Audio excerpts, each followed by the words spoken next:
What's up? What's up? What's up? So, another class, another session of teaching people how to knock the credit bureaus out. It's gonna be a little bit different. We're gonna have a host and Yeah. Mike. No, same thing. But we're gonna be answering some questions and teaching y'all a little bit about us and how we can help you and serve you.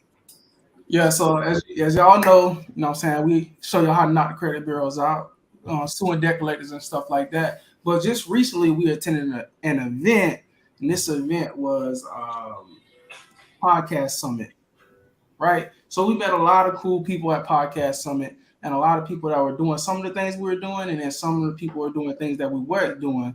But as you guys know, we want to bring y'all the best information. So we ran into my boy Jr. Shout out. Jr. has an app, and I keep messing up. I keep calling it a directory, but all I when I call it a directory, I'm talking about only 25% of it. So my boy on here, he's gonna tell y'all a little bit about his app, but most importantly, well, another thing about his app, he hosts a podcast where he interview people and put people on there, and I really think it's dope.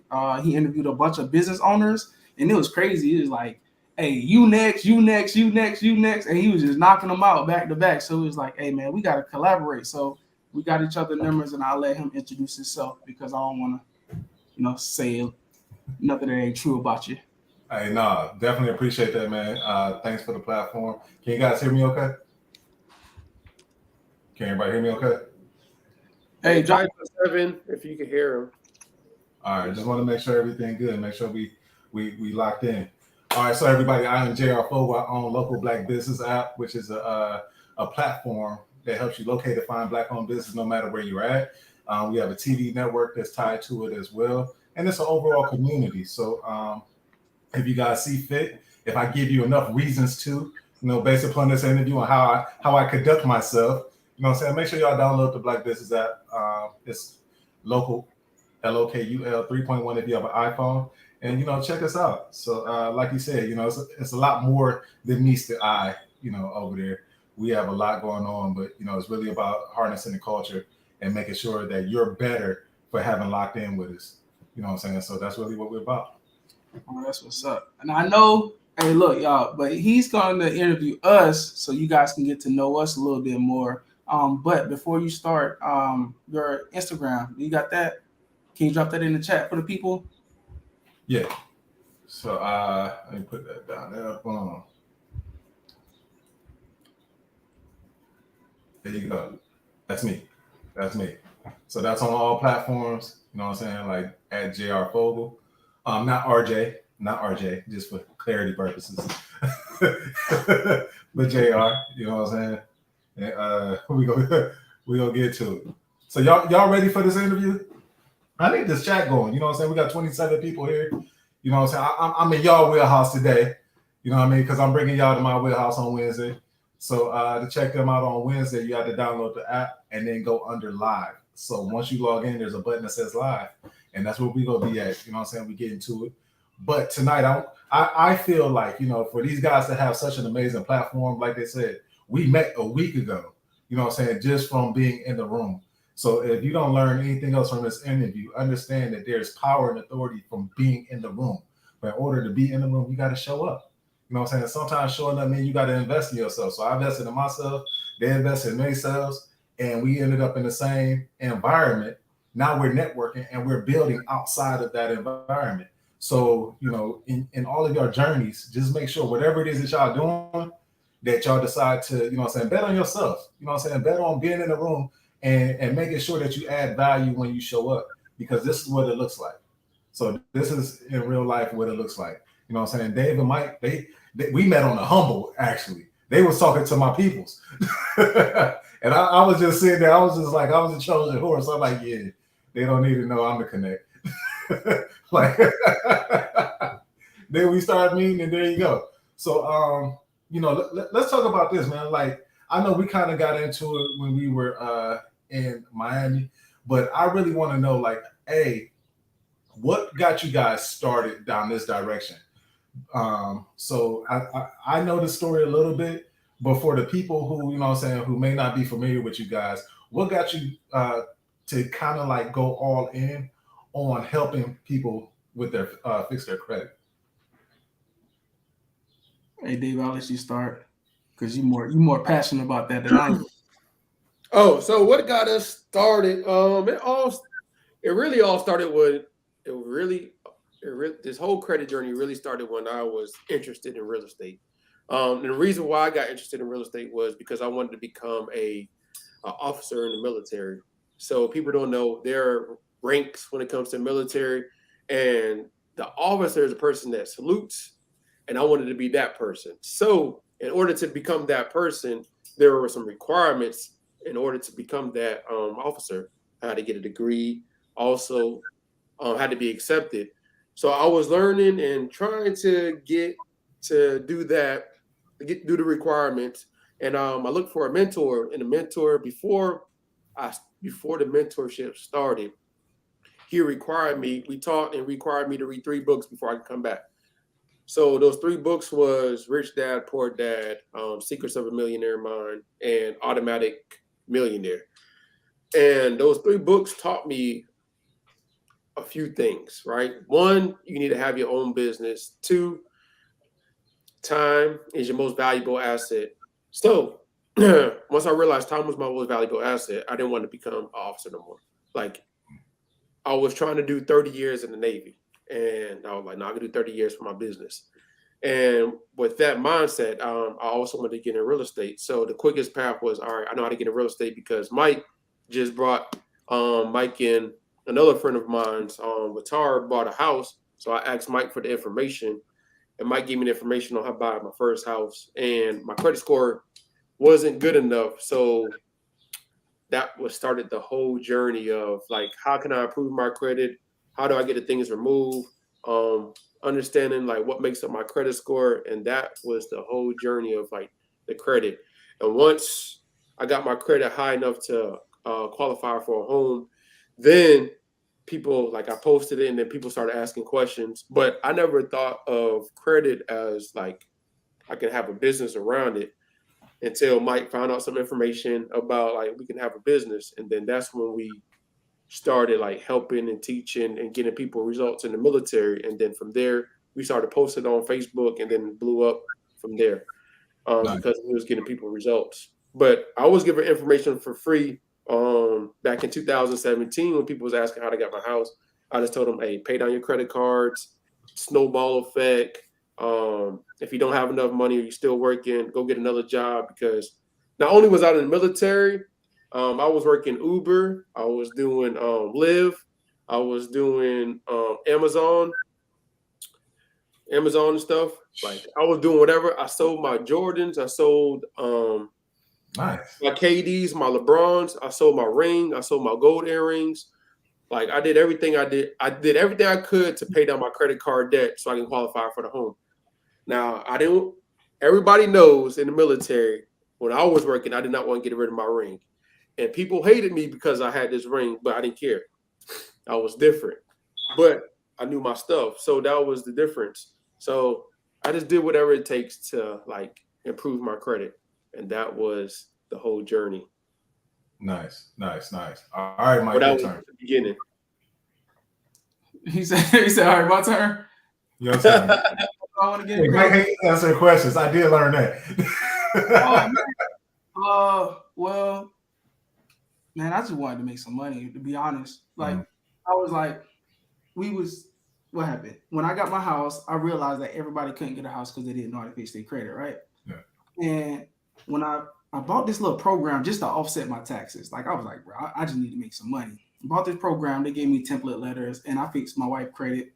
And then I was like, I called this company that had a collection on my credit report. I was like, yo, I was deployed overseas. You're not supposed to put this on my credit. I ain't know no better at the time. She sent me a deletion letter. And I was like, oh, this is crazy. Sent that over to the credit bureaus. And I was like, hey, bro, what's up? What are you trying to do? And then, the letters was trash, like complete trash. But while we were learning, I was driving down the street to work. And then I seen the cars going this way, and I seen the cars going forward. And I was like, everybody on this road got a credit report. I wonder how many of them got bad credit. And then it just clicked. I was like, bro, everybody got a credit. Like, By the time you turn 18, you my ideal audience. You my target. I'm trying to help you. I don't gotta help you clean your credit. I can help you build your credit too. So at that point, I was like, bro, this is better than selling anything else, if you ask me. Nice. Pretty much it. Now, let me ask you this. Now, once you guys had your credit fixed, because I ain't gonna lie to you, I had a horrible experience once I bought my house. It was like my realtor didn't tell me about no first time home buyer programs, none of that stuff. My credit was, you know what I'm saying? Like I had like a 700, but it was just like it was just horrible.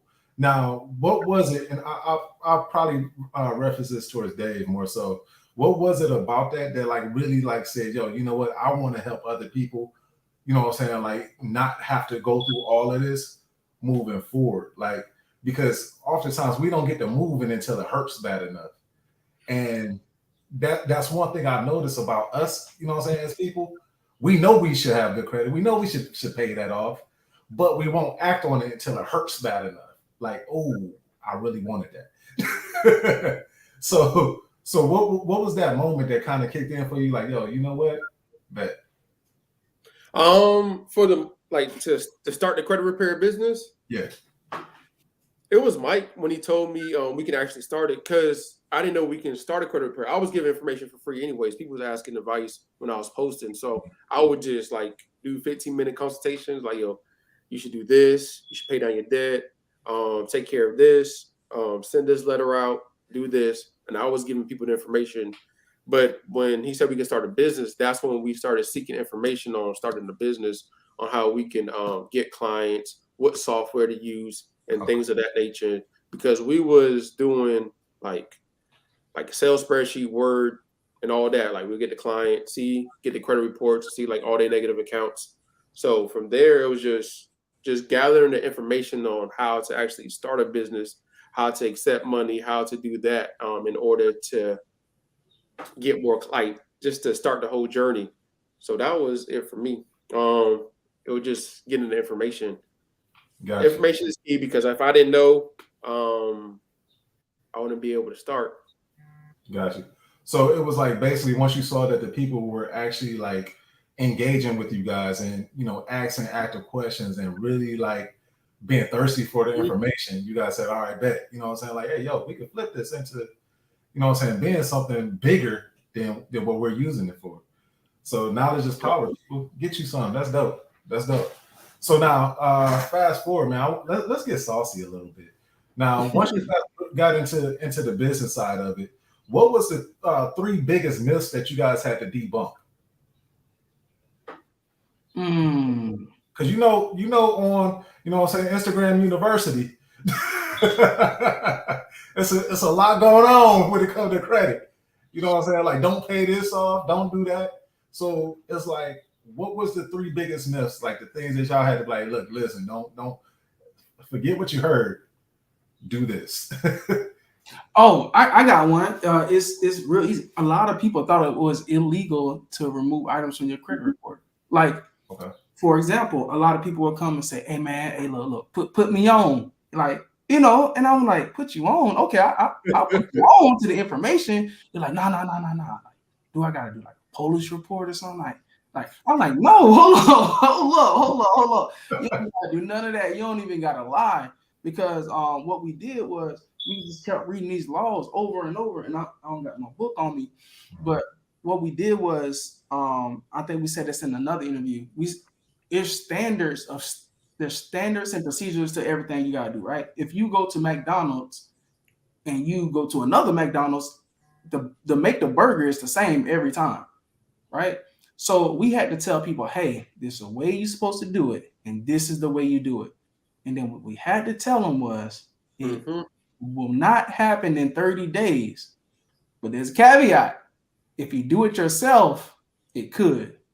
Okay. But by law, we couldn't promise no results. So it was already game on. I was like, hey man, you either want good credit, you either want to take it. Like, I think America is so great because you get a chance at an opportunity. Like, you get a chance to try, but the opportunity that you got to do it yourself. So number one is a lot of people thought it was illegal. And hey, what's up, Rosemary, Maria, Doc? How y'all doing? Shout y'all out. Appreciate y'all for coming and supporting. Just wanted to do that real quick. Another myth was hard inquiries is the reason why my credit score is low. If I break down the FICO score, and if you understand the FICO score, like hard inquiries is just like 55 points, but a lot of people thought that hard inquiry was the reason why their credit score is low. So that was like, don't focus. Like, yes, remove the hard inquiries, but this collection, charge off, bankruptcy, eviction, these student loans, these late payments is really hurting your credit score, and this utilization is hurting your credit score. And once you understand that late payments and utilization, you prove those two things, you'll see a better credit score. So that was like the biggest talking point. And a lot of people was like, hey, you have to do it this way. You have to say it's not mine. And that what got me on the journey as well. Like, finding information on how to like remove things, because a lot of people say it's not yours, dispute through Credit Karma, go through online on the Experian app. And I was trying all those different things, but it wasn't working for me. What worked was the actual law, sending these like step by step with the laws and stuff like that. So those, I guess, saying it's not yours and hard inquiries, like those are like the three things that it all started. That hard inquiries one was really like, because like every time we got on the phone consultation, it was, I understood because they didn't know, and then when I started like telling them, then they started to understand like, all right, hard inquiries isn't, but now I got to focus on this. But if you just focus on those two things, fixing your late payments, if you have late payments and like paying down your credit card debt and improve your credit score, you'll see.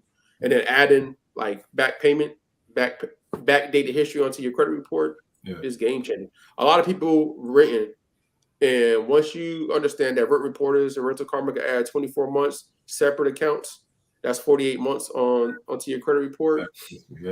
I mean, like 48 combined payment history. I know. See, now I got the green light. I know if y'all want to get saucy.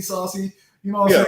You know what I'm saying? Like that's like when you start to understand how to improve your credit report. It's all in your credit report. It's all in the accounts on your credit report. And understand like what you got to do to improve in each area of your credit score. Because once you understand the 5 factors, then you just gotta. It just takes time and doing the work. That's all. So it's the same thing as losing weight.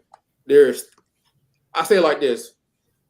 There's like Mike said, standards, and there's procedure. But when everybody on here took a pop quiz and they failed it, I ain't saying guarantee, like you had a bad grade because you didn't understand what was on that test. But once you got the study guide for a real test, you knew what to do and how to pass that test because you worked towards it. It's the same thing with credit. Once you understand the standards and procedures of your FICO score, all you got to do is work towards those 5 different factors and improving each time and removing those negative items. And eventually, over time, you'll see the progress. It's just like working out too. You know that, hey, if you stop eating junk food and you focus on and you work out at least Monday, Wednesday, and Friday as a military, you'll see improvements. Nice.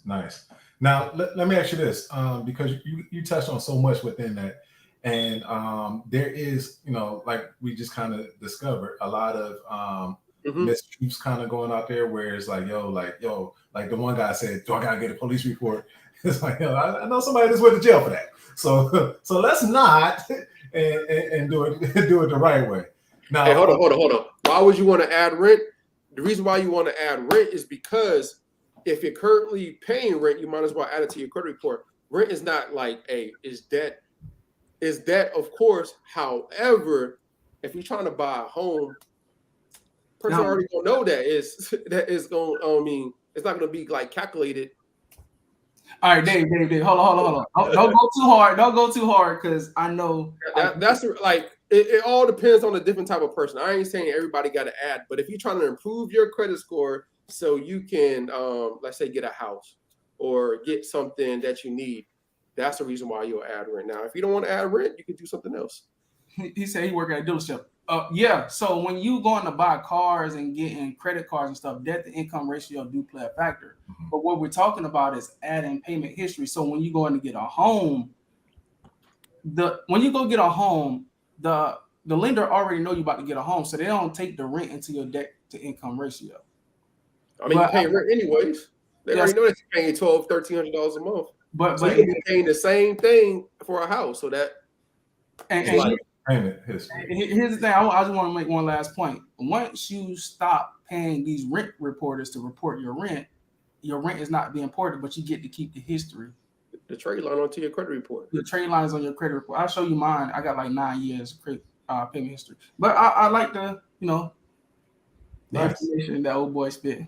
I understand, Omar. I'm just saying, like, if you're trying to improve that part, that's what I'm talking about. Yeah. But I understand for cars and things like that, you can stop paying or start getting. You can stop paying it, like Mike said. And even with that, I love the challenge on that because there are different philosophies depending on what you want to utilize your credit for.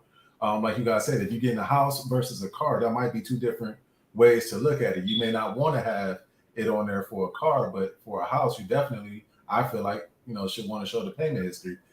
Today's point, especially if you're paying, $1,300 already and your mortgage is only going to be $1,100, then it shows that, you're capable of carrying that note for a long term.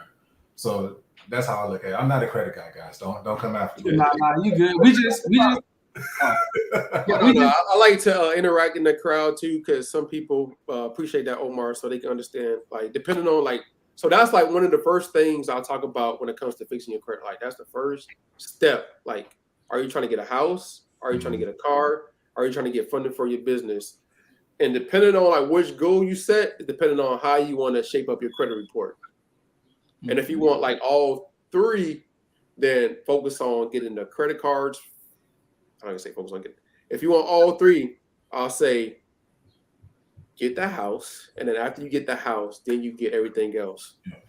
Because once you have a house, and the lender see that you have a house on your credit report, they know that you're stable and things like that. So it just speaks volumes when you have a house reported on your credit report.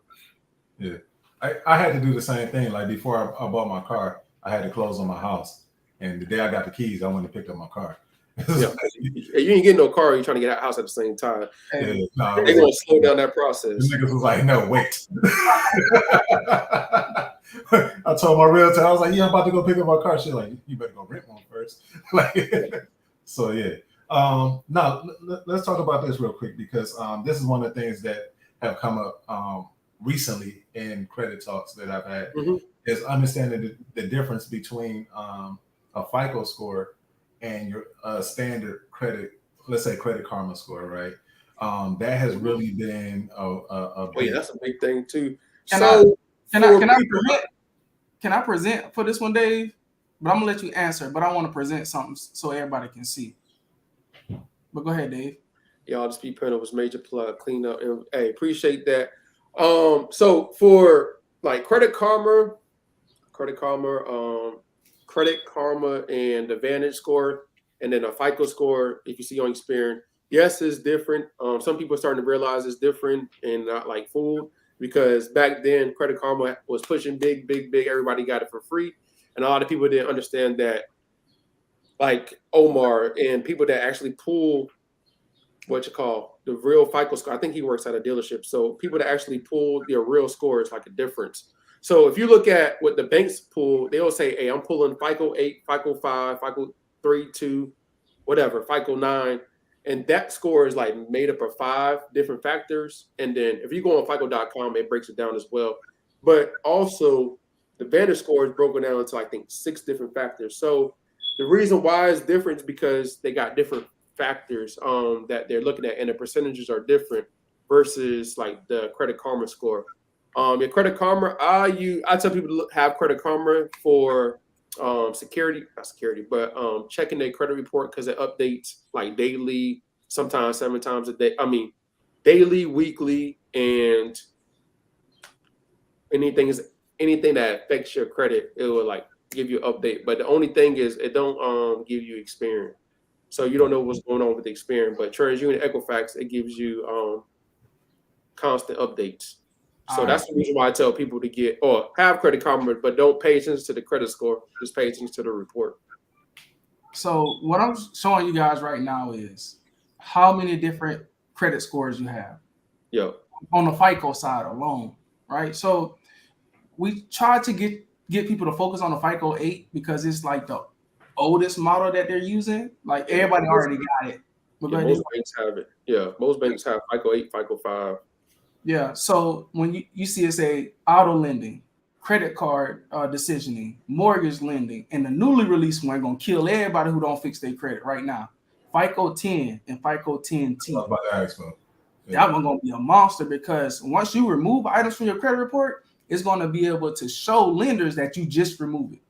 Mm-hmm. So we don't know if the lender is going to be like, hey, they remove it because of inaccuracy or they remove it from paying. But all we know is they had a collection on their credit report 2 months ago. That's why it's imperative. That's why we were like, all right, we got to get everybody to fix their credit before some of these lenders start using this FICO 10T. And as you know, the interest rate are going so high that people are going to have to look back and see, okay, when during COVID, what happened? When they got all this money, what did they do? What did their financial history look like? So when you guys are looking at the scores that we're providing, don't use that to make lending decisions. That's just so you can see everything, every little thing that's on your credit report. This right here is strictly for lending decisions. And there's no telling which score an institution is going to pull unless they send you a letter that says, hey, we pulled this one right here. Omar, can you oh yeah, Omar already on it. He said, yeah, I got firsthand knowledge of that. Yeah, so when people are saying about the FICO scores and the different models, we tend to tell people not to worry about it too much because if you got good credit, you're gonna have good credit. Yeah, if you got a good like reporting, that's why I say focus on the credit report, add the add in the right accounts on your credit report, and doing the necessary things. Eventually, your score is going to reflect based off of what you're doing with your credit, with the accounts. So Nice. credit is nothing but credit is credibility, and credit is nothing but a direct reflection of how you manage your money. Dope. Now let's talk about that FICO 10T real quick because I also heard that they'll also be able to see if you add a trade line, and that was a major thing because like most people use a trade line to boost their credit score. Yeah, hey, trade lines are dead. We dropped the video. Oh yeah, authorized users. Yeah, so authorized users no longer working.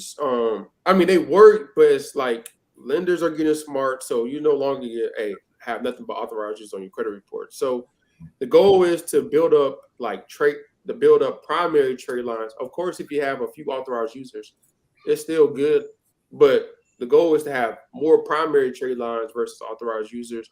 And 10T, we don't know, it's in effect, but some banks got probably a few banks like the banks that got money, like the credit unions. I ain't gonna see no time soon getting this because they only got FICO 9, FICO, and some people still got FICO 5. I think it costs money to upgrade into these different FICO scores.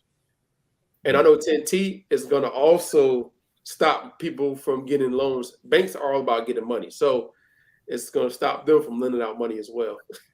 Okay, so let's play a game real quick, guys. You know what I'm saying? Because I like to kind of go with real life scenarios, right? So I appreciate the super chat. Okay, no problem. So so real quick, let's say if someone's watching, right, and they are interested in purchasing maybe their first home. Mm-hmm. However, currently let's say their credit score is like a 500, right? If you know this person, what steps would you give them to fix their, like, not necessarily fix it? I don't know if you can say it, but So if a person has a 500, now you just talking to me, really. So if a person have a 500 credit score and they trying to, you said purchase a home. Purchase a home, yeah. Only one bureau is reporting on me. We're going to talk about that question too. A person got a 500 credit score. They only, you said they're trying to purchase a home. So when purchase a home, you got at least, let's just say you got to have at least a 640 or higher, right? So you got to have at least 640 or higher on Experian, on your middle score. So what I mean by middle score, let's just say your credit score was a 650 on Experian, a 640 on TransUnion, and a 630 on Equifax. The lenders will most likely take that 640 and say, I'm gonna look at the 640. So how to get to that 640? First and foremost, credit card debt, right? I'm pretty sure you have credit cards. You need to pay them down. and you probably have some negative items. So you want to remove some of those items off your credit report as well. And then the hard inquiries, you want to clean up personal information, because the reason why you want to clean up personal information is because when you apply for a house, the lender is going to ask you, why did you stay at this address? Mm-hmm. All these addresses on your credit report. So you want to like start cleaning that up. Hard inquiries as well. They're going to ask you, like, why did you apply for this? Why did you? And you got to write like a little note, and you got to have like, it got to be documented, and they're going to send it over. You got to sign it and everything. So clean up your hard inquiries, clean up your personal information, remove your addresses, do what you need to do with personal information.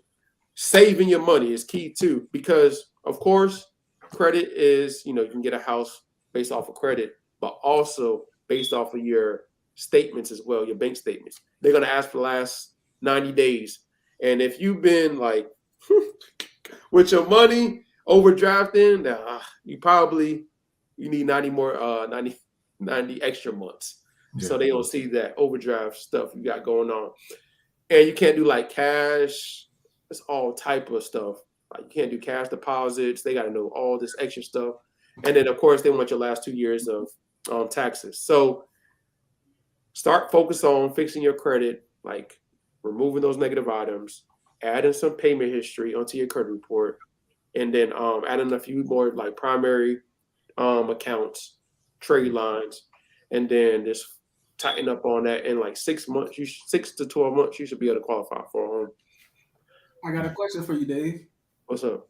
If you've been late a year or two ago, can you still get a house? If you've been late on anything, a credit card, auto loan, rent, it depends. But you have to state why you was late. That's what I was going to tell. You have to tell them why you was late. Boy, I'm telling you, like these lenders be asking, like they be asking your whole life. So they actually like why you was late and stuff like that. So you have to have a good enough explanation on why you was late. Let's just say you had like a 60-day or a 30-day late a year ago. You just explain like, I didn't even realize. Just be honest. So you have to explain all that for a lender.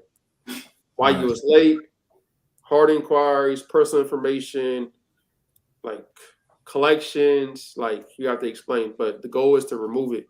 So you want to remove these things first before you actually apply for a home. And then you can apply for a home first and let the lender tell you what you need to do to qualify for the home. For real. Nice. That was actually a little bit of a cheat code. I like that. That. Okay, so like, do this. Yeah, I want to make sure this, and then you should be good. Well, the reason why I ask is because there's a lot of people who are experiencing that in real life, and it's like, you know what? I want to get started, but sometimes it can seem overwhelming. So it's like, you know what? Let's just start. You know what I'm saying? Like, look at your credit report. Don't be afraid of it. And then check your mail, because we used to be scared to check our mail. I used to be scared to check our phone. I'd be waiting for a debt collector to call me, boy. I can light them up. I'd be waiting for like certain things to come if anything ever comes in the mail, so we could light them up. But I just want everybody to be like, I'm ready to knock the credit bill. Like I want to fight, because like when you want to punch a bag, if you ever do like kickboxing or like just train at the gym, like you ready to fight. So my goal is to provide the information and give the people the energy to not to be scared of the credit bureaus, not to be scared of a collection agency, not to be scared of these people that are threatening, quote unquote, trying to sue you. So I just want the people to know that, hey, I have the information and the tools and the resources. Anything is possible. So nice. Now, in those situations, man, is there ever a situation where, how can I word this the right way? Once again, I'm going off of, Instagram University information.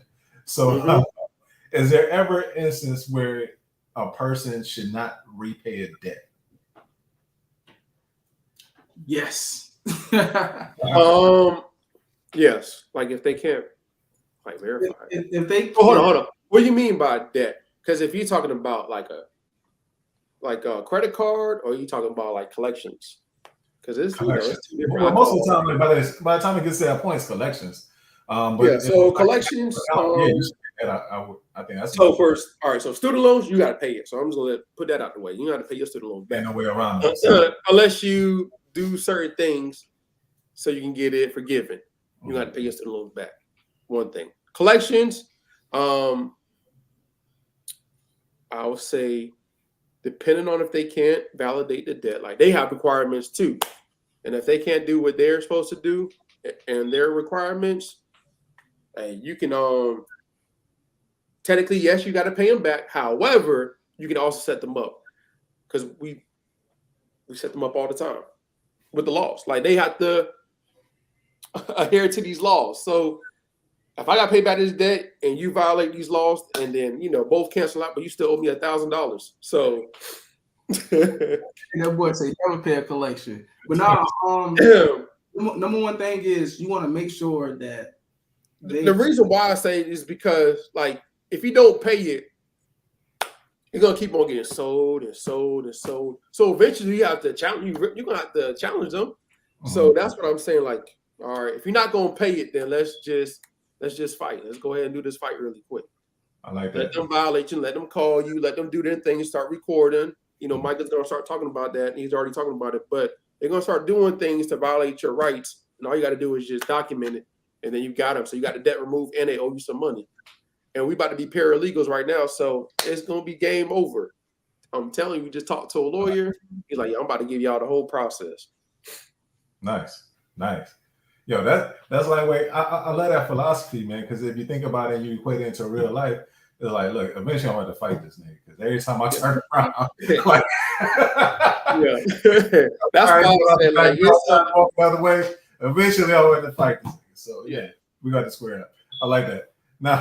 Now, question for you guys. Now, is there ever a time? Let's say if what is the law? Let's stay there for a second, because there are debtors that I know they kind of like slowed down on it because I think someone cracked down on it, but it gets to a point where it's like harassing. It was something like recently where it was like, yo, like it got to a level of harassment. Is that what you're talking about when you document it and then you're able to prove, hey, you know what, this has crossed that line? So these laws, I guess, were put in place because the credit bureaus, debt collectors were taking advantage of people. So the laws were for like the credit bureaus, the consumer reporting agencies, they were put in place. For the debt collectors, they was doing unnecessary, calling people late, harassing people, pulling up to people's jobs, and doing all type of things, right? So they put that law in place. So now, since they have the laws in place, now you just record it, do what you need to do. So whenever you're ready to knock them out, you have everything. Dope. But go on and talk about it, Mike. No, I'll let you spit, bro. I don't usually hear you just fired up, so I was like, go. Yeah, so reading the laws and trying to understand them, there's different ways. I think I wanted to go back to the one where you said not pay a collection. Mm-hmm. Well, if I'm in debt, I didn't break the law. If you break the law trying to collect the debt, now like it's like a conflict of interest. It's like when I say my kids, the second person that get hit, the second person that hit back is the person that's gonna get in trouble. Mm-hmm. So if you already in trouble with debt collectors, and I can show you a law, it says that the debt collectors can call you between the times of 8 a.m. and 9 p.m. unless you tell them it's not a good time to call you. So when we started the credit team, we started hiring people from the Philippines, right? But we had a strict criteria. You either, one, had to work for the credit bureaus because we need to know what they know, or number two, you had to work for a debt collector. So we had a team of about 10 people that either worked for the credit bureaus or worked for a debt collector before. And guess what we did? We just asked them, hey, yo, what y'all be doing in there? You know what I'm saying? We pillow talking and stuff. Like, hey, what going on over there? And then what we found out is a lot of people are getting paid on commission. Mm-hmm. If you get paid on commission, you gonna call. Yeah, you squeezing everything out of there. Yeah. So once you tell a debt collector that it's not a good time to talk to you, if they call you back at that same time, it's now a violation because you told them. It's 15 USC 1691 A1. Hey man, All right, listen, I love that jargon. All right, so listen, can we play Mythbusters real quick? Can we what? Mythbusters real quick. A little game I came up with just now. All right, so all right. Question number 1. Does having no debt mean you have a perfect score? It can. So Does no debt mean you have a perfect score? Does having no debt, like I don't owe nobody. You know what I'm saying? Like, does that mean that But is it reported on your credit report? So it can be, because like if you have credit cards at 0% utilization, I mean you don't owe no debt, and then you had accounts like a car, a house, and all that, and was reported, and you paid it all off, you can have a good credit score. You probably ain't gonna be perfect, but you're still gonna have an amazing credit score. Okay. Did you want to add to that real quick? Oh no, that's exactly what I was gonna say. Okay, cool. Because And also, go ahead. Well, no, reason why I asked is because only little tidbit that I would kind of like maybe add to that is it depends on what else you have. So you may not have any debt, but I would say like if you have like late payments or something, that little stuff could still affect it, right? If you have no debt but late payments, yeah, you wouldn't have nothing close to perfect. Gotcha. If you have no debt and late payments, The scenario I guess we talking about right now is probably like a Dave Ramsey type lifestyle where you had debt and then you just paid it off. You got the credit cards, you just don't use them because you want to be cash only. Yeah. Mm-hmm. And that's cool because there's credit cards that are like that. That's we call them charge cards, and you have to pay off the full balance by the end of the month. So, like, you could just use it, get the points, and then pay it all back off at the end of the month. So, let's say you had a $5,000 credit card, and you get paid like, you use 2,000 or 3,000 of it, and you just pay it all off. Mm-hmm. Like that's your floating cash. Yeah. So we know that a credit card can, getting credit cards and things like that could put you in danger. But if you think about it in a different scenario, hey, I'm just using credit cards to pay my bills, and I'm just getting these points so I can take calculated trips. Mm-hmm. That's when you start understanding things different. Got you. Okay, now next question: is it true that when you get married, your credit scores merge? That's false. Only time your credit scores merge is when you add somebody else. Well, if you add somebody, that's one thing. If you add somebody to your accounts or one of your trade lines, or if you're like a junior, senior, or somehow got the same information, same names, or somebody like close, same common name, that's when your credit profile merges with somebody else, which is another violation. And you can collect a lot of money if you sue the credit bureaus. Gotcha. Okay. Nice. All right, cool. Last question, man. Last question. It's kind of like a hot seat. I'm sorry. My bad, guys. What is the answer? All right. Does carrying a balance boost your credit score? Does carrying a balance. So I think on the FICO score, they talked about like carrying like a percentage can help, quote unquote, improve your credit score. But that's what they said on the if you pull it up. But I just say just keep it at 0%.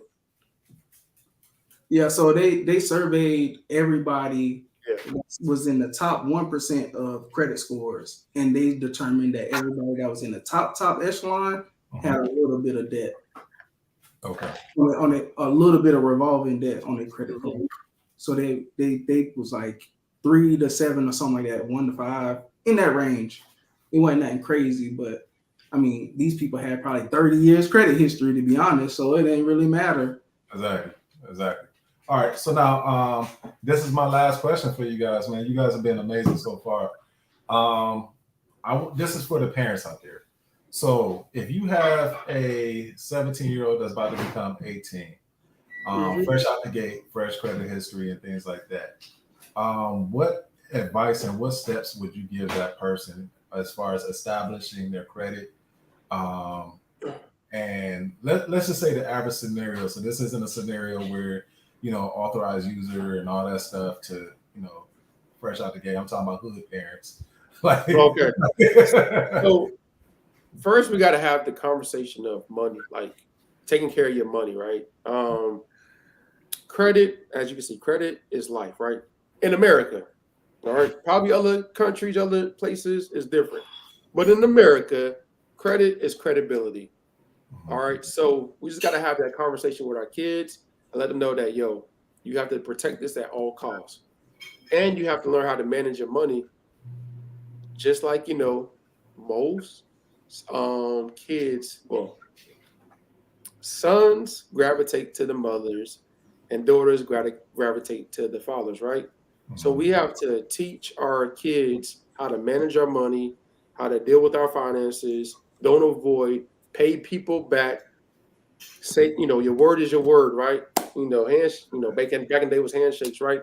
But your word is your word, and nobody can like stop you from saying. I can say stop you, but people can trust you based off of your word, right? So that's what we need to teach first, and then once we teach that, then what we want to do is take our kids to the bank, take them to the credit unions, open up an account, teach them how to put some money away. Let's just say you do get allowance. Let's put 10. Let's pay ourselves first, put that away, and then that's what we need to do. And then eventually, all right, let me get a secure credit card or get something or put them on one of my credit cards and let that build up. So by the time they're 18, they can have some type of starting point, but they have the information and the tools to improve their build up on their credit score. And then eventually they'll know how to use it for the things that they need. Nice. So that's what I'll Yeah, know same, what I know. That's what I know what I know now. Gotcha. yeah, same thing for me. A lot of people don't know this about secured cards, but if you find the right bank, you can continue to add money to your secured card to increase the limits. I find so often that people are trying to get added on as authorized users because the limits are high. But let's say we all were, bottom of the bottom, we probably got income tax, coming back every year, right? So if you were to take $1,000, put it on a secured card and not let your kid use it in a couple of years, they'll have a $5,000 card, right? And then all you gotta do after that is keep getting more credit cards. Every year, get two, three more credit cards, and then they'll become seasoned and everything. And I think the main thing is as long as you teach your kids not to abuse your credit cards, not only can the kid benefit, but the adult can benefit from the kid's good credit as well. In my family, what we're doing now is my dad is buying a bunch of homes and I'm buying a bunch of homes. My dad is leaving the homes for me when he passed away. So as long as he's collecting rental income on those houses and I'm collecting rental income on my houses, we're cash flowing, but ultimately all the property is going to come to me. So if you have 1, 2, 3, 4 kids that can hold down a job that can purchase houses, you can get that. You can buy back the block easily. So get the secured credit card right now, and in 2 to 3 years, your kid can get a house. To be honest. Dope, man. Dope. All right, man. Appreciate that. And last thing, man. Like, at how old are you guys? I'm 32. 34. Okay, cool. At y'all ages, man. Like, what's one piece of advice that y'all wish y'all would have had in the beginning that you have now? Hey, well, if I knew what I knew now when I first joined the military, I wouldn't be buying those shoes. Like, I'll buy shoes, right? But my closet was like Foot Locker. I would not spend the money on shoes, jewelry, and all that. What we would have got was because in the military you can get a quadplex, no money down, right? Mm-hmm. So I would have got that first, and then I would have rented out the other 3 my first 2 years, and then I would have did it again next 2 years, and I probably had I would have had a whole bunch of real estate. Nice. So that was the first thing, and then just get in business credit. I would probably be doing real estate because that's what me and Mike first wanted to do was flip homes, and like do new construction homes.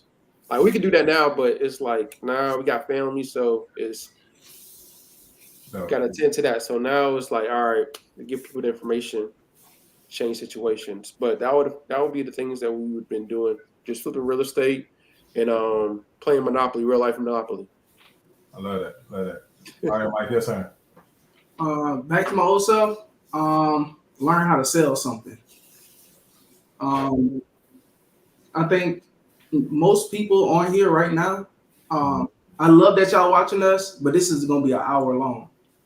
If you took an hour a week to learn a new skill, to learn how to sell or learn to do anything, you can create an additional stream of income on the side of what you already got going on.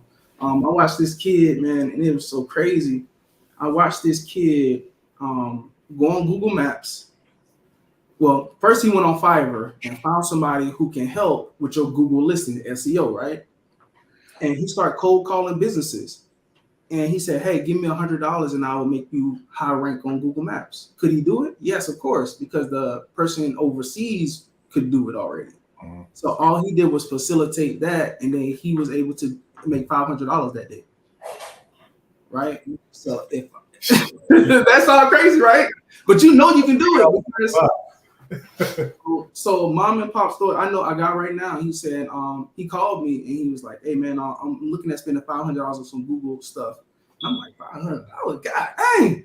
And I had to show him, like, hey, if you go on Fiverr, you can find people that are in third world countries that are better than us. They're better than us at a lot of things. They ain't in the same area that we're in. So if I knew how to sell when I was like, you said 17? Yeah. If I knew how to sell when I was 17, I think my life would look drastically different. I think I'd probably be 100 mil by now. Nice. Hey, but you know what though? The thing about this though is understanding that it's not too late. You know what I mean? Like even everyone that's watching this, and I want to say thank you to your normal watchers, because this is kind of like outside of you guys' norm. I know they probably used to y'all getting saucy and, you know what I mean, speaking more about like yo, like this is how you do this, you know what I'm saying, like asking direct credit questions. But I love the transparency at this time, because this shows that, yo, like, you know what, we all have to start somewhere, and we're all, you know what I'm saying, like human. There's no like super code to any of this where it's like, yo, you know what, if you do this, and this, you'll be okay. It's like, no, there's a process to it all, and you can't skip the work. You know what I'm saying? Like, I think in our culture, we've gotten so used to not, you know, we think that everyone is not showing the work that we forget that there is work. And, you know, this shows that, yo, like, you know what, damn, they was in the military, you know what I'm saying? He had to fix his credit. He, you know, they were at this place too.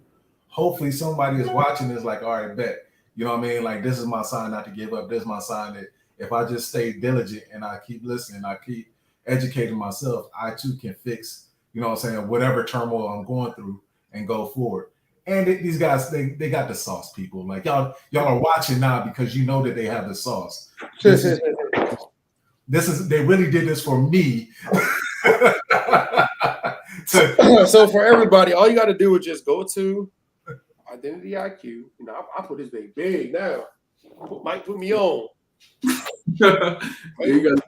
Hey, go to Identity IQ, grab your credit report, and just see what I'm talking about. Just look at the inaccuracies. Go to the open date, and then look at the late payments. Go all across, and you're gonna see the goal is not to tell the credit bureaus to fix their problems. The goal is to tell the credit bureaus investigate the accounts. And once you tell them to investigate the accounts, they have to do that specific procedure. That's it. And we already know that's not going to happen. So, and then you just leverage laws after that. Can I say something, Dave? What's up? Hey man, y'all in the comments. When y'all hear people say these laws, fact check them, right? I see some people in the comments saying 611, 15 USC, 1681 IB2 is for this and that. Most laws ain't for two different things. It's just for one thing. And if you think it's for multiple things, then you probably got the wrong information. I'm sorry. Yeah, so it's based off of the specific chapter of the actual. So I think let's just say 15 USC 1681 I. That's procedures of disputed whatever. So that's the procedure what the credit bureaus have to follow when you dispute something. So the title would tell you at the top, and then you just read the laws based off of like each thing they're supposed to do. Yeah, So that's how you can start understanding. It's the same thing like in the military. They tell us, boom, we just got to follow the procedure. And then not only do we have to follow the procedure, somebody has to come and sign off and verify that it was done correctly. So it's a two-person check because the reason why is like somebody might have missed something or somebody skipped a step or didn't see it. So the second person comes verified and you sign your name saying that, yo, this person did it and I did it. Now, if anything ever happens or something fails, both of y'all are going to be in trouble. Wow. Checks and balances, though. Yeah. The checks and balances. And I think that's the part that a lot of people don't really realize when it comes down to these credit agencies is that they have laws that they have to follow. And if they skip any step and it's caught, they owe you money in a lot of cases.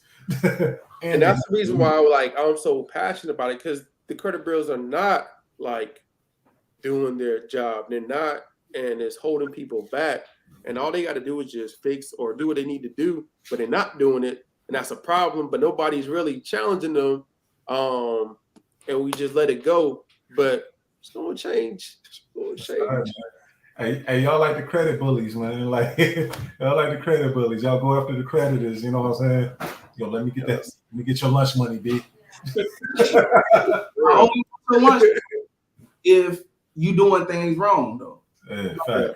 Hey, man. I think when joining the military, I thought it was multiple ways to make my bed. Fortunately, I was wrong. The military said, "Yo, this is how you make your bed," and every time I did it wrong, 100 push-ups. Damn. Yeah. Hey, listen, but that's life for you. You know what I'm saying? Like every time you do it wrong, you don't pay it, 100 points.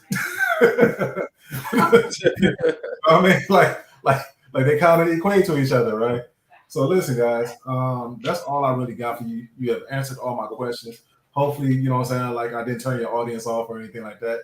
And they still, you know what I'm saying, rock with me. It was just, really a lot of these questions was really to show, brother, you my guy. It's been reported they must send the consumer certified. Oh, okay, cool. That's for y'all. Omar's on your ass. Hey. Oh man, hey Omar, yeah, we gonna have to talk because. Oh yeah, I told Omar hit me up in my DM so we can we'll put him on the channel because I know he's behind the scenes when it comes to like loan and stuff like that. So we put him up. Yeah, all I really want to show people really is the information. Like give people the reason why we created with the channel was to give the people the information on how to fix their credit. It started off with like student loans. Another myth was out there. You can't remove student loans from your credit report. I debunked that myth like 100 times. I mean, probably 1,000 really. Like I just show you step by step on how to remove a student loan. And I'm not saying that you don't owe the money. I'm just saying to remove it from your credit report because student loan debt is like really big. So the reason why the goal is the channel was to teach people step by step on how to improve, how to fix, build, and leverage their credit to do the things that they want, right? Mm-hmm. And all we want to do is give people the information. Not saying it's 100% correct, but just give people the information so they can all right, dang, they're aware so they can do what they want to do. So if a person's trying to buy a house, all right, I'm gonna bring people that know everything about buying a house, like different programs. If it's trying to get a car, all right, we know that we're not going to the car dealership. There's some things that we can do to go get a car, right? Credit union. If somebody wants to get funding for a business, we know how to get it, but we can also bring lenders because they can talk about some of the requirements, right? Somebody want to get a car, same thing. If somebody have specific student loans, right? Hey, we're just trying to get the right people to get the right information. So that's the reason why we created the channel. Because they don't know everything. I can't study everything. I just study these laws because really I really want to go to court with the credit bureau. So What you about to say, Mike? No, I was gonna say you was doing something and like you had a question. Oh yeah. I literally removed $19,000 worth of student loans with the FDR game. So this. All right. So you just talked about getting student loans removed off your credit report. Is it true that you can actually get now this is once again Instagram University, okay? Is it true that you can get an active mortgage removed off your credit report, but you can't put it back on? Yeah. I don't know. So I'm pretty sure you can't. If you remove it, it can get reported back. I'm pretty sure if you call the company and tell them that it's not reporting. So hold on, Dave, let me ask you a question. Hold on, because I think it was two questions, but you answered one, but I don't think you answered the way he probably wanted. So you want to be able to remove it and put it back on, Jay? No. So I was watching something, and the guy said that you could get your mortgage removed off your credit report, but then someone else rebutted and was like, "Yeah, but they won't put it back on." Oh no, you can get it removed. Obviously, if you default or something like that, that gets back on. Like some people, like it probably won't report to all three, but like if it was reported to all three, you got to remove all three, and then you want it back on. Probably like 2 or 3 bureaus might put them back on. I think you have to call the company, most important, so they can communicate to put it back on to your credit report. All right. So because Experian Insurance, you're not going to do it, but if you call the company, they have, which is called the Metro 2 codes. They have the codes to talk to the credit bureau so they can add it back on or adjust it back somehow. Hey, Paul, leave me alone, bro. I don't even hear it no more. Okay. I've been people for a year straight. The method of getting things removed, I think a lot of people think it's like wizardry, right? It ain't really. The credit bureaus have an obligation for fairness and accuracy, right? If it's not accurate, you can get it removed. It's like your credit score, your trade lines on your credit report is like a library. And if you say, hey, if this book ain't in the right spot, I'm gonna take it off. And that's pretty much what it is. So if you say I owe 100,000 on my house, this person said I owe 50,000, and this person said I owe 70,000, and if y'all wrong, all y'all gotta remove it or update it. And when you do not update it, that's a violation. So instead of me suing y'all, just remove it. And then that's how we like get things removed. That's why we like you still owe your student loans. You just successfully removed it. You still owe the money, but it's not on your credit report. Gotcha. And just to kind of like add a little bit of color to the paper, because I kind of like just left it out there. Was what happened was the guy had bought a lot of homes and to Airbnb them. So his like debt to income was trashed. So it was like now he's trying to like figure out creative ways to kind of go about cleaning up. But he's not talking to the right people, because if he's cash flowing on that house or he's making money, banks don't care. Because they know this is an asset, and they know that it's an income producer asset too. So if they know that you, or they know the your plans is I'm gonna buy this home to rent it out. I mean, I think you can get up to like 10 homes, and then at a certain point you got to start buying like multifamily or something like that. I think 10. Somebody told me when I was listening to, you can buy up to like 10 single family homes on your credit report, and then after that is you got to start doing some things, creative ways. Yeah, the issue is like right now with Airbnbs, not to kind of like get off topic, is that like a lot of them are crashing and everybody losing money. So it's like they because they trash. They got these Airbnbs, of course, to make money, but the Airbnbs are trash. And what I mean by trash, I mean I'd rather go stay at a hotel because the Airbnb is the same way. Now, if I want to go Airbnb, I'm trying to have like something crazy. I want games in here. I wanted to be able to go swim, like not to go swimming, but certain things in the house got to be different versus a hotel. Because if I can stay at a hotel and get free breakfast, then why would I get the Airbnb? Yeah, but if you have better things at the Airbnb versus a hotel, I'm gonna stay at the Airbnb 9 times out of 10. Yeah, and I just look at I think the business model is broke. If you really like want to dissect it, I feel like that they really need to take it back to the drawing board, or the whole thing is going to crash. You're Oh not yeah, going because they allow apartments to. and things like that to be on Airbnb. I believe, like if you have a home, Mhm. or if you, I guess like certain parts, like the I guess like the boats, and I know they have like other things like you go bus and a park with the Airbnb. Like there are different like experiences. Yeah. Is like I think it should be acceptable, but this apartment, like y'all might as well stay at a hotel. Airbnb, bro, they should send an inspector out. That's it. Sure. Realistically, because the houses don't be looking like that. Like I made 6 figures off one Airbnb. Hey, and I'm gonna tell you the secret. Have wine. Go to Aldi's, get a $5 bottle of wine, put it right The there at the door. experience. I text Mike. I was like, "Yo, why is Chick-fil-A better than every restaurant?" It's the experience. I ain't gonna get nobody mad at me, upset that I'm at work. Like, yo, when I go to Chick-fil-A, they all happy. They fake it, they fake it, whatever. But they still happy. And I don't gotta see their facial expression like I'm still here. I go to if I like go to McDonald's or if I go to Chipotle, if I go to these different restaurants first, they all upset at me. They all upset because they at work. Hold on. I won't say experience. I would say the culture. You know what I'm saying? Like the culture.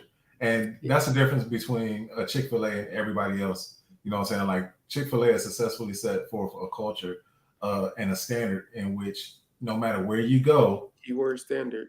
exactly, like, yo, you represent us, and they keep it that way.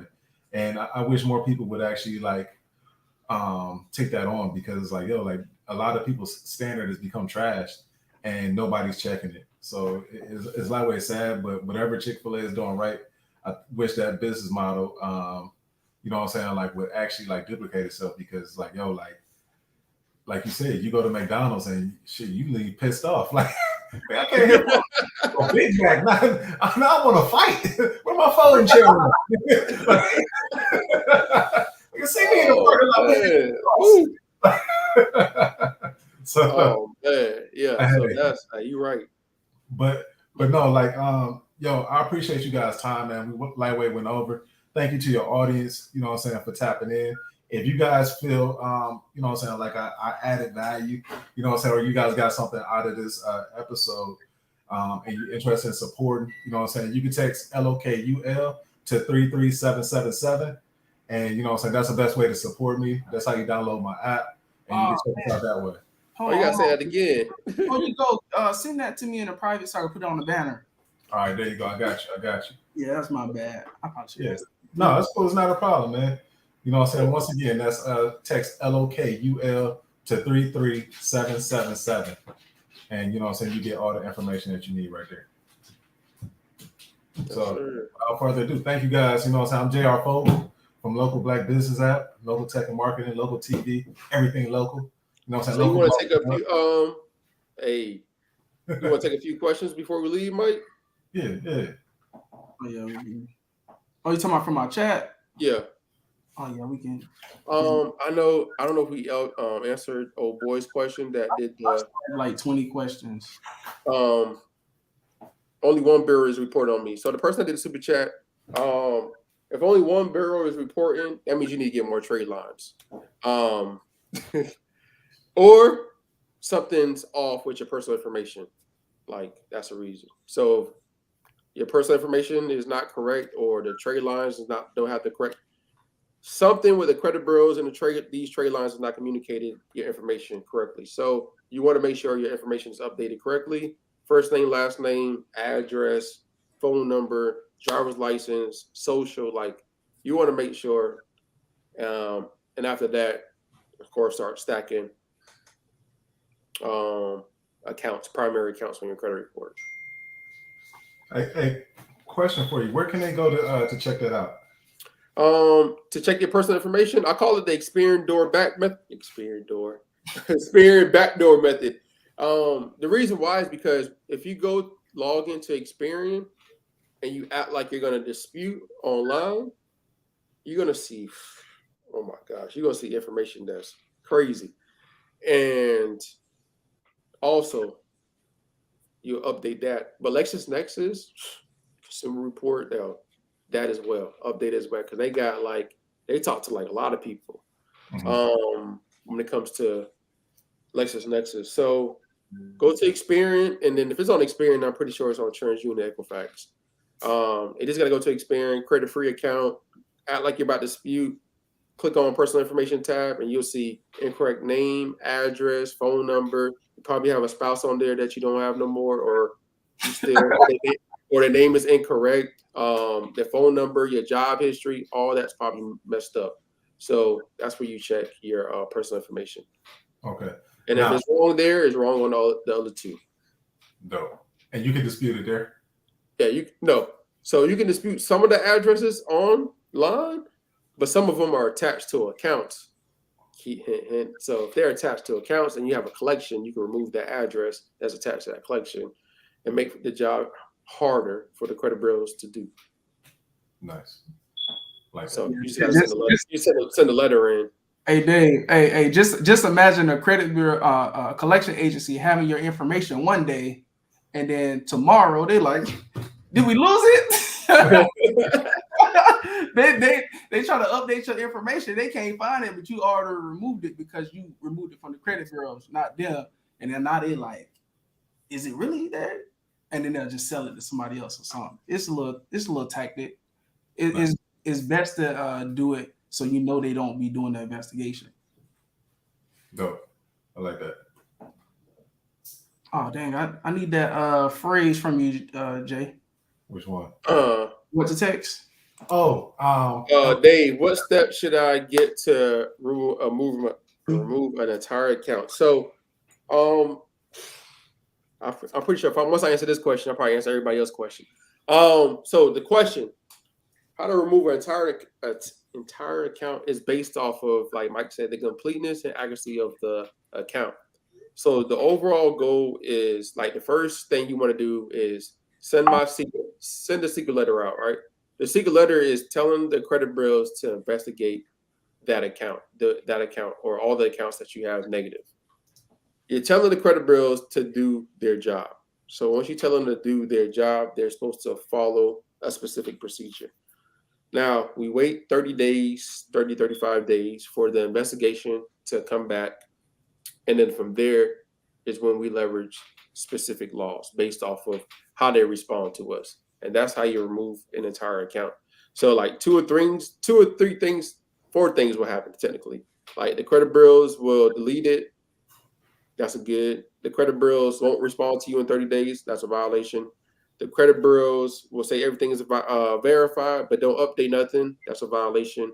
And sometimes the credit bureaus will say, I need more.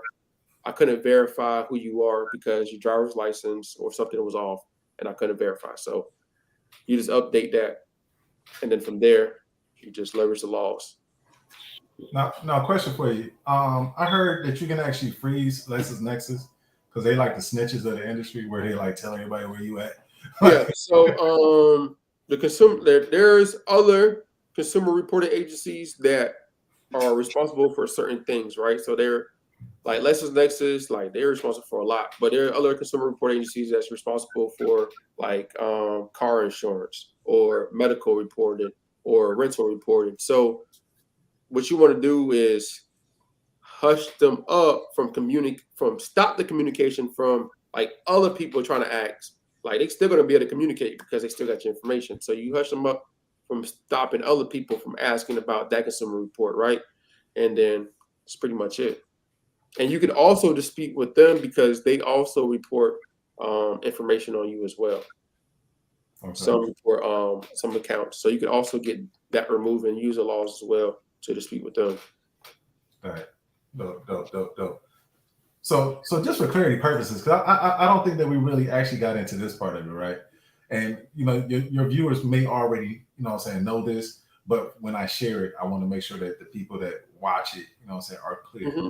When people are getting in contact with you guys, what is the thing that they're getting in contact with you to do? So when they reach out to us, correct. When people reach out to us, they more want like a step-by-step.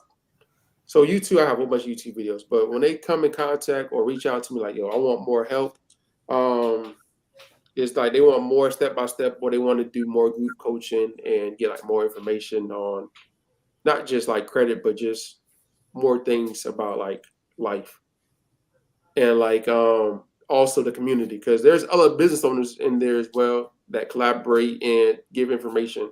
It's amazing. So that's pretty much it. No. Amen. They want the people who reach out to us want us to do it because they think we can do Oh, yeah, that too, but we can't do it no more. The reason why we can't do it no more is because like we could do it, but since we have such a big presence, we'll get caught up with the foolishness of like getting sued by the sued by the people I referred to, CFPB. CFPB is going after like credit repair companies that's not following the laws, and the reason why they're going after these companies because they promise people they will remove things in a specific timeline, which is illegal. So um, people are complaining, people are tired of the lies. So CFPB is just, holding people accountable. So, and technically, you can't, technically, if you fix somebody's credit, you can't take their money until 6 months, I think, after they get results. Gotcha. And I don't know You guys nobody in provide the business. information as opposed to. Yeah, I don't know nobody's in business of wait 6 months to get paid. get paid. Listen, So I just rather just educate you. You have more power. You have the authority. You can do things more better than me and Mike can do it. Yes, we can do like certain things, but like, like the information and the authority that you have to do things, like you can call the credit bureaus. I can't call on your behalf. Hey, listen, man, you guys know I'm a genius, right? Did I tell you that? Did I tell you that? Yeah, right. So listen, I have an idea for you. Okay. Yeah. You remember at like 1 a.m. when the guy, I love you, and it was like the Ernest Angley, like the 700 Club or whatever. I think that was the name of it. Mm-hmm. Yo, I think you guys should start something like that, right? Where it'd be like the 500 Club, the 600 Club, 700 Club, right? Whereas like everybody, you know what I'm saying, like that's in the 500s, you start here. 600 Club, you know what I'm saying, you graduate to the 600 Club, then you graduate to the 700 Club, because boom, we're going to walk y'all through step by step how to get, you know what I'm saying, to that point, right? And then it's crazy. I got the 700 plus blueprint. We working on it. That's all smart. And you a genius. I guess yeah. So yeah, I'm working on. It's actually a success path. So it's crazy. So it's like, Mike, can I show? Hold on. No. Okay, from the success path, like the path. Yeah, you can go ahead. I don't care. I just wanted to say no. See, listen, man, come on, man. Y'all better show them some love, buy some hearts or something, however y'all do it on here. You know what I'm saying? Give some likes. You know what I'm saying? Listen, man. This is sauce. Y'all welcome. I think, we're working on it. Let me go ahead. Yeah, there's some questions, Mike. Yeah, we gonna leave this up, but yeah, we coming up with something that's crazy. We coming out with a book as well, and we're gonna do something special for our subscribers and viewers. Then we're gonna have an event. Yeah, we're gonna have an event. What we're gonna do, but you guys gonna be able to get this book for whatever, way cheaper than affiliate link, bro. Come on, man. Affiliate link? Oh yeah, yeah. You can get one. So it's going to have to be an event. So what we're going to do is we're going to give it to our subscribers first, and then the people that we're affiliated with will get it for a discount, and then it's going to be probably like $50 on Amazon or something. Yo, so listen, guys, if y'all have not already subscribed, make sure y'all subscribe. Hit the damn button. What you waiting for? Make sure you subscribe. Yeah, I already told y'all they're gonna give y'all the sauce first. You know what I'm saying? So y'all can actually put it into action. And then when the next thing roll out, y'all get that first too. Oh, hey, drop a 7 in the chat if y'all want to be part of our group, because we were gonna send out an email, but we might as well ask y'all now. Dave. Oh yeah, I had created a video and everything, Mike. I'm sending it to the guy so he can add like a few things. But be a part of the launch team. Yeah, we're gonna call y'all the launch team. Basically, what we're gonna do is everything that's on YouTube, we condense it into a book, and we're gonna put actual steps in there so you guys can follow the steps in the book, so you don't have to keep coming back to YouTube and going back to CFPB and stuff like that. So some of y'all names are very familiar, so you guys are gonna be able to get the book, and if it ain't too much admin, you guys can be affiliates with the book too. Me and Dave really don't want no money from the book. We just want the awareness. So all right, cool. I would take all the money and I would give you guys all the glory. Long- I will put the spotlight on you. Don't worry about it. yeah, man, because really we get paid off brand deals and stuff. Mhm. So Dope, man. people just give us money to talk about them, and we give the people information for free, and then people come back and they share our stuff because they really get results. That's it. Listen, man. Hey, if they got y'all some positive results, put that in the chat. If y'all just want to say thank you, if y'all here and they done got something erased for y'all, and the information they've given y'all has really benefited your life, put something in the chat, man. This is your opportunity to be like, yo, thanks, bro. You know what I'm saying? Like my kids are able to eat dinner because of y'all.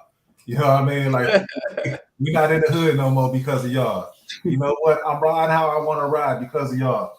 Right now is the opportunity. You know what I'm saying? Like we just want to say thank you. You know what I'm saying? Because I'm binge watching some videos. You see, I was like one of the first 10 sevens, you know what I'm saying, that's up there. Because I support the mission. I love exactly how y'all getting down and what y'all talking about, because this information has been like lightweight hidden from our community for too long. And y'all really, you know what I'm saying, getting saucy. Y'all was getting saucy in the lobby at the hotel, and I'm like, yo, like for real? like he like, yeah, he just doing it. And the one dude that was charging, he like, nigga, shut up. I'm trying to sell the same information. Yeah, I was like, man, it ain't no need to sell the information that's in the book, man. I think, and y'all gonna learn this from me and Dave, man. We don't like when people sell hope. You know what I'm saying? We hate hope sellers. If you're gonna sell me some hope, at least give me the instructions. Give me the dignity to say, hey, I might need some more assistance. You know what I'm saying? Like, I know it's gonna be hard and you might not get it the first time, but if you do need help, hey, you can pay to get in the group to learn with the group, but all the information here is for free, but we'll help structure it in a way that you can understand better. Because we tried to structure it on YouTube, we tried, but then people start asking questions, so we start making videos to answer the questions, and then I guess it kind of got all looped up. Dope, man. But listen, like I said, your testimonials, you know what I'm saying? Like everybody chiming in because yo, it's proof of concept. You know what I'm saying? Like oftentimes, man, you got people who they just trying to figure it out and they just need a couple answers. They got an idea where they want to go, but they just need a couple, you know what I'm saying, key points to go along the roadmap to get there. And you guys have, in a short amount of time, man, like, and I don't really rock with, you know what I'm saying, a lot of people are like that, but it was like, yo, like, listen, man, like, y'all know what y'all talking about, and you guys have a good, you know what I'm saying, vibe about y'all. You know what I'm saying? And I remember the reason why you didn't want to move to Atlanta. so it was like that. But listen, but like what I'm about to say might, you know what I'm saying, come off the wrong way. But understand that like when you come across people who have a good moral compass in today's society, yo, that is rare. And that's where it's like, yo, you know what? I got more respect for you guys. Y'all was cool before. But the respect level kicked in, you know what I'm saying, when y'all said that, because I understood exactly what you was talking about, because that's the same way. Well, I ain't moving. Yeah. It's like, bro, and are you teaching me or am I to pray? You know what I'm saying? Like, yeah, they get paid for the military because we retired. So we get paid from the military, YouTube, and sponsorships. I don't need no money from nobody. So that's why I'm like, yo, please don't give me this $100 a month because I don't want the responsibility. Because I can show you what to do. And if we show, like, it's 52 people on here right now. If I say open up CFPB and submit this document, I just help 50 people in like 2 seconds. Mm-hmm. You know what I'm saying? So I'm like, okay, cool. Let's just keep doing that over and over and over. Now 100,000 subscribers, over 4 million views. I'm like, okay, cool.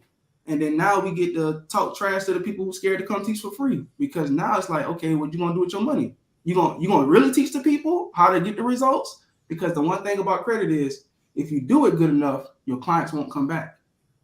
There you go, man. There you go. Hey, guys, listen. I got to get over to local because I'm late for my live over there. Oh, man, yeah. Yeah, so this is a quick, this is what we're working on. Hold on, Dave. We'll show it, but hey, everybody get the local app because me and Dave are going to be on there next Wednesday. Next Wednesday. And listen. We getting saucy then, because then I'm gonna have time. Everything y'all said, this was off the top of the dome, and I'm like, yo, like, all right, bet. We getting saucy next Wednesday. Yo, guys, thank you for allowing me to grace your platform. And I can't wait to meet with you guys on Wednesday. We gonna get to it.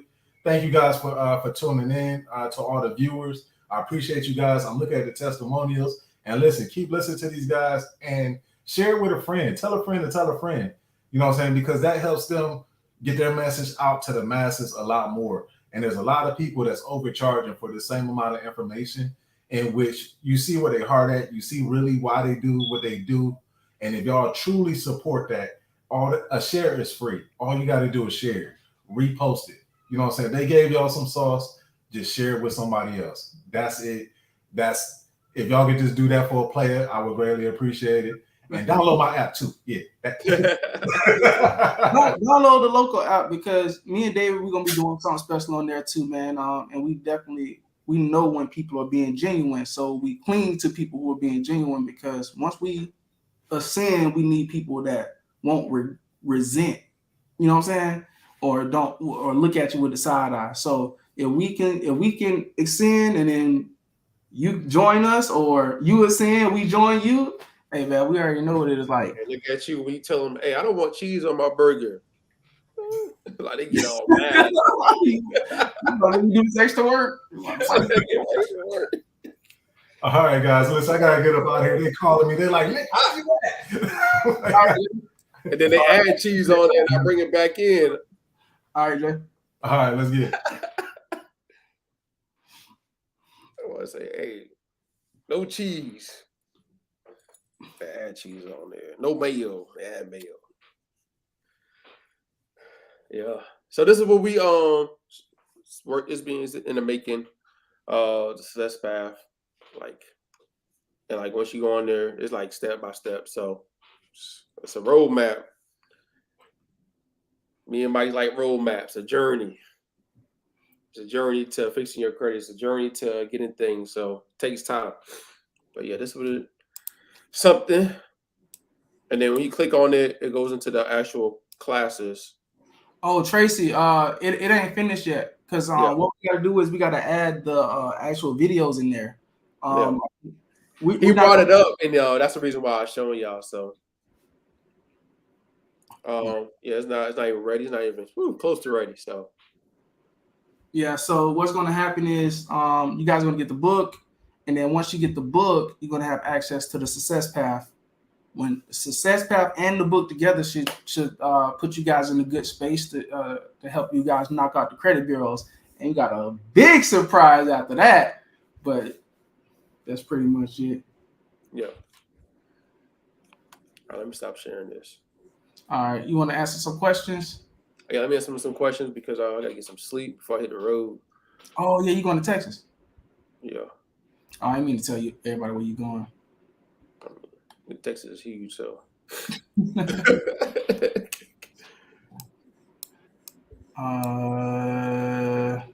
You answered that one. Oh, let me go to the start. Okay. I hit up Maria. I told her I'll do a Zoom call. I also want to do a Zoom call with Rosemary.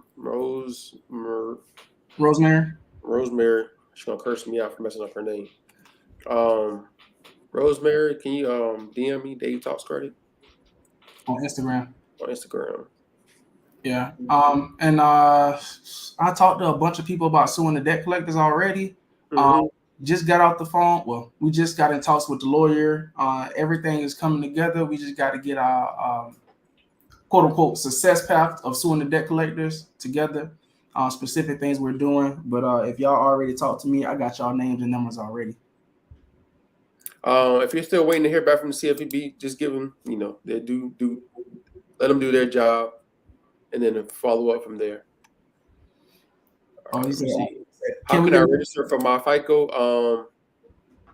My FICO is a little bit on the expensive side. I'm letting y'all be up front. As like some plans are like $30, like $40, $50, $60. So if you don't mind paying, which is worth it, but if you got like other apps that you're already paying for, then just go to myfico.com. I got to suggest to y'all, don't get my FICO unless you're about to go buy something.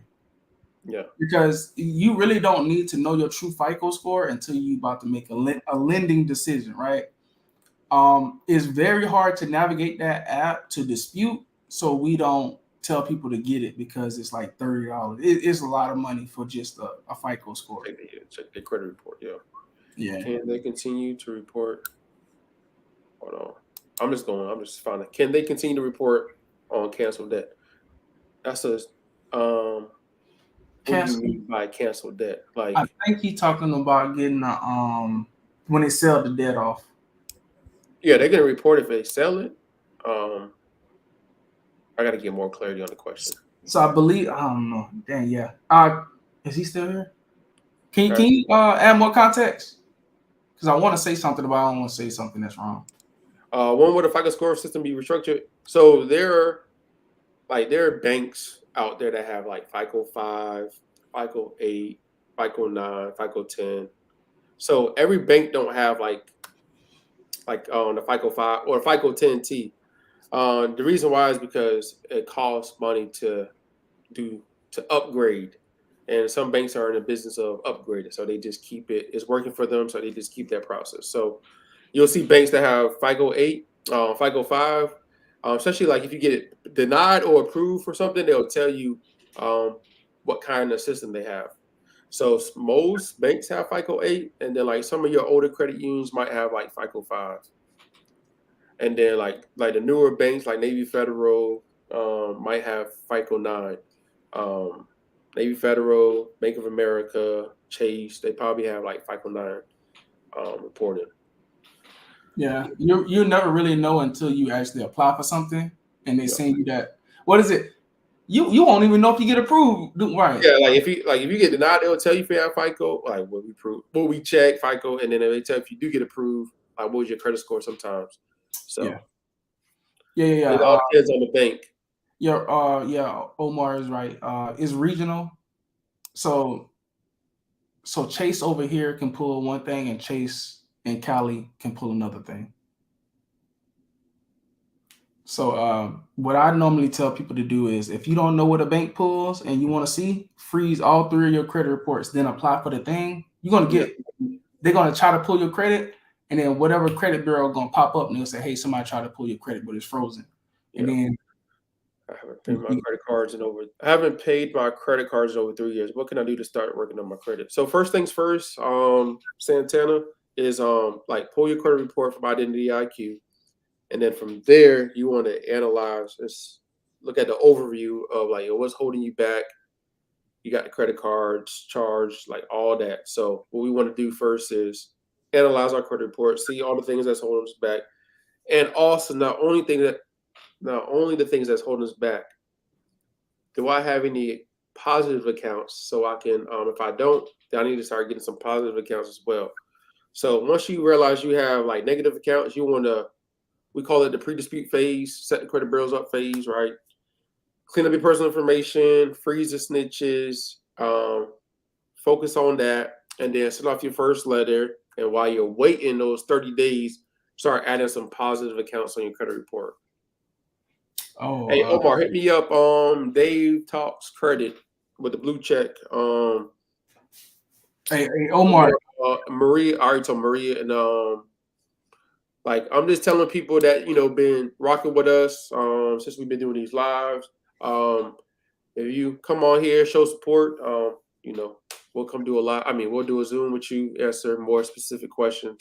Like I said, we just want to help the people, and I know that sometimes that your questions may be vague, so we want to make sure that we be really specific and give you a blueprint. Also, if you come on here with that crazy stuff, we gonna watch yourself too. And some of you guys are on kind of like on the right track when y'all be saying like late payments are illegal and stuff. But what we can't do is show y'all everything on here. So if we get on a Zoom call and I show you these laws and court cases that are really going through the courts and getting real decisions, then we can really talk about, is America bankrupt? You know what I'm saying? Yeah.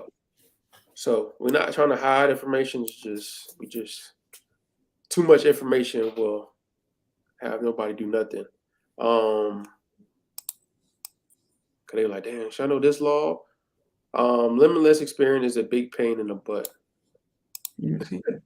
Oh dang, I start a question. Oh no. Oops.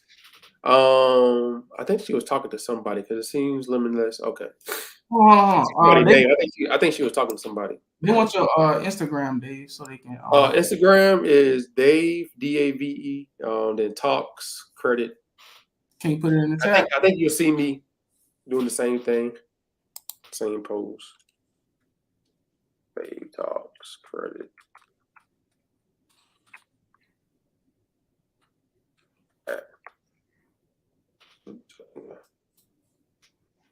Oh yeah. Oh yeah. If y'all get on a Zoom with us and we say we don't know, we really don't know the answer to the question. And one thing y'all gonna know quick is if we didn't actively use the law or seen it being applied, we're gonna tell y'all we don't know because we don't want no misinformation going. Yeah, if we haven't done it or know somebody in our circle that haven't done it, then we tell you. Yeah. I'm gonna tell you I don't know, and I'll come back to you. Just like military, if I don't know the answer, I'm like, hey, sorry, chief, I don't know. I'll come back. I get yelled at, but you'll be all right. In the military, you get more respect for saying you don't know the answer and that you will find the answer for somebody. Yeah, trying to Hey, figure it out. People should do that in real life, huh? Kids. Which one we on, Dave? I don't know. I'm just going by random. Random. I think my bad. Let me see. Let's see. I called the credit bureaus and disputed late payments. Disputed. You messed up. Disputed. Experience online. File complaints. All three. Experience update my. And did remove all late payments. Limitless. Dang. Who told you dispute online? I know I ain't tell you dispute online. So don't dispute online. Send a letter in. The reason why you want to send the letter in is because you want to have the documentation of the stuff that you did, and you want to, when they send like hey, everything was verified and stuff like that. They're supposed to do, like, when you dispute online, they're not going to do a complete investigation. But if you tell them this, if you send a letter in, they're going to do a complete. They're supposed to do a complete investigation. So send the letter in first, certified, and then let them, quote unquote, do their job, and then from there you want to leverage the laws. Sorry for people giving you misinformation. So don't dispute online. Only time you dispute online is like if you dispute in like addresses or phone numbers or hard inquiries, like call in, get some things removed. When it comes to accounts, you want to really set them up. Okay. This is crazy. What's up? Let's see, Chad. So, question: a 675 now have a cap on security coming from what I was 6. Do I request a review, open it, or seeing about getting unsecured or wait for discovery? Chad, go to a credit union. Don't Capital One. Yeah, Capital One, you know. Until they pay me money, I ain't gonna talk about it. Go to no, but I would tell you, I would suggest you go to a credit union and build a relationship with a credit union. If you already don't have one, and get a security card with them, because they'll give you better limits once you build that first relationship. It's like taking, for everybody. Before you had your wife, you took on a date, and then eventually you all got married. So same thing with the credit union. Open up an account, put some money in there, get some of their things, build that relationship. Once you have the credit score, then you ask them out, right? So. Yeah, I was gonna say, for everybody on here, don't get Capital One. Number one reason is they don't have an arbitration agreement that you can sign. Yeah. It's hard to actually sue them, to be honest. Yeah, I know they got good advertisement for college kids. Hey, college kids get this, they got good marketing, but go to a credit union first. Mm-hmm. That's what got me with Capital One. You're just 18, fresh. So Chad, let me get that. Let me see. Mark, what time is it? Is it better to keep that at 9% or 0%? I say it's better to keep it at 0%. Think about it. If you have a credit card, technically you're going to be getting interest on that debt that you owe. Don't let these people fool you. All right. All right. Hey, Omar, funny. Never. Oh, so yeah, don't let these people fool you. All right, so pay everything off. Credit cards. If you have the means, pay it all off. Eventually, take your time, and then pay it off. Get it to 0%, and then use it from there. Oh, hold on. Let me answer this question. If you got a collection company calling and texting, They send you an email. Oh boy, sheesh. for any and rewind this back for anybody who got a collection agency texting them, text them. Oh dang, text them this phrase: I refuse to pay this debt. All right. They text you again, or call you, or email you after you say that. Whew. That's a violation. Shit, that's a violation, boy. They might as well just. Hey, might as well pay you $1,000. They might as well go ahead and remove the They might as collection. well go ahead and remove it, boy. Hey, bro, because y'all, I never heard a lawyer stutter so much than when we got on the phone. He was like, well, why you just didn't opt out? Opt out for what? When I tell you I refuse to pay this debt. It's that's according to the law. I'm just doing what the law told me to do. That's I refuse to pay this debt, and you still communicating with me. So Yeah. you got to, 15 USC 1692 CC says I refuse to pay this debt, and then I'm like, okay, cool, let's do it. Did that, and now we in federal court. So it is what it is. I think you had brought up a question. Somebody had a credit score. Oh, somebody's daughter. My daughter credit score is 680 from your video. Sheesh. Well, you need to record that. Oh man. Yeah, hey, screenshot us some testimonials because we would love to see it. Yeah, we gotta what we gotta do is we gotta do a better job of congratulating you guys too for the credit score increases, because what we realize is, you guys are getting these increases, but a lot of people ain't seeing it, so they don't think the information is true or real. So they're like, cap, and then they'll go on and look at somebody else's video that ain't gonna work. And it's like, all right. Oh, Dave, one more thing. There you go right there. Excuse Dave, why don't you answer your Instagram page? Nah, because I believe she might hit you up before. But I do respond. Hey, I've been doing way better than I did before. Yeah, but you got like 90,000 subscribers, 90,000 followers. If you got that many followers, like, people are just gonna constantly keep messaging you for the same questions that you're answering on YouTube. Okay. First of all, let me follow you back. Boy, I don't. Oh, dang, she said happy birthday and everything. Thank you. Right, oh no, that's she said happy birthday to my friend. My bad. Oh. Let's talk. Hey, I'm trying a way I haven't heard. I've been doing way better. I'll be sitting down. Like, if I get like a few, I'll be responding to people. Oh, okay. Yeah, Limitless. Don't try to reinvent the wheel, because we had a guy on here last time and he was saying he tried the method 3 times before he got his results. He said he was gonna give up. And I wanted to let y'all know that, bro. These people at the credit bureau, they want y'all to give up. It's like you in the ring. Let's just say it's 12 rounds. I'll put the scenario. You got 12 rounds in the ring. You shoot your jab. The credit bureau is going to throw a left hook. If they smack you in the face, you have the potential of falling.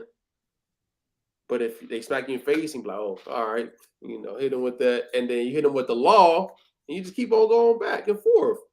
And then eventually you have enough documentation where you just hit them with a what we call a haymaker. yeah, like Mike Tyson. Yeah, but sometimes you might get that one hit a quitter like Mike Tyson. You get those, but it don't happen often. So that's the reason you just gotta continue. How do you remove a collection that was verified? Hey, this guy. How do you remove a collection that was verified? You ask them how they verified it. That's how you get it removed. Because then they're gonna they're gonna have to lie because they didn't verify it.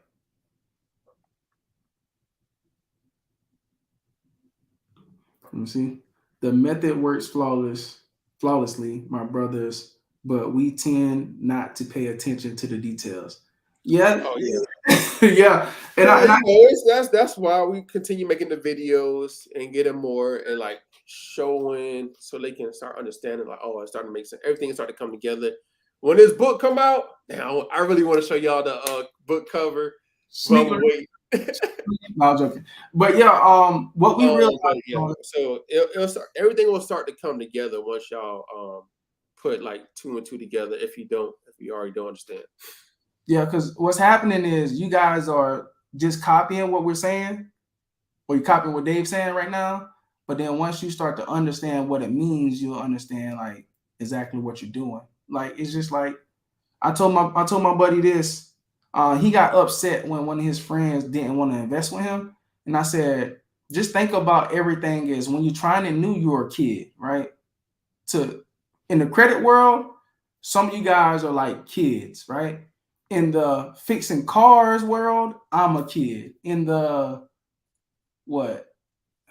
electricity world, like if I had to be an electrician, I would be a kid mentally, like learning this. So I would have to copy my instructor over and over and over until I understand, okay, the red wire means this, the black wire means this. And sometimes you have a copper wire that goes to the ground. You know what I'm saying? So once you guys start like sending in these letters, then y'all start seeing the disputes come back, and you're like, okay, they didn't send me a letter back in 30 days. Well, that's the result all day. Okay, cool. Y'all ain't responding 30 days. Go ahead, remove the whole thing. We don't even need to talk no more. Yeah, man, I just can't wait till this lawyer stuff, boy. This is about to be a wrap. Yeah. All right, man. Yeah, I'm gonna just stop right there though, because I don't want to keep over talking. But people have to hear things like 7 to 8 to 10 times. So most of the videos that we're going to make is going to be the same video from a different perspective, just a little tweak. And once we tweak it, then you're like, oh, okay, cool. I can see it from this perspective. I can see it from this perspective. This is what I need to do next. And that's our hope for you guys. Mm-hmm. Oh, right. Let me stop looking at these questions. All right, I think we've been on here for about 2 hours. Yeah, hour 47. Yeah. All right, y'all. I gotta go. Dave gotta go get ready to travel. So thank y'all. We love y'all to life. Hit Dave up on Instagram, and if he don't respond, then like make hold me accountable. All right, y'all. Peace. All right.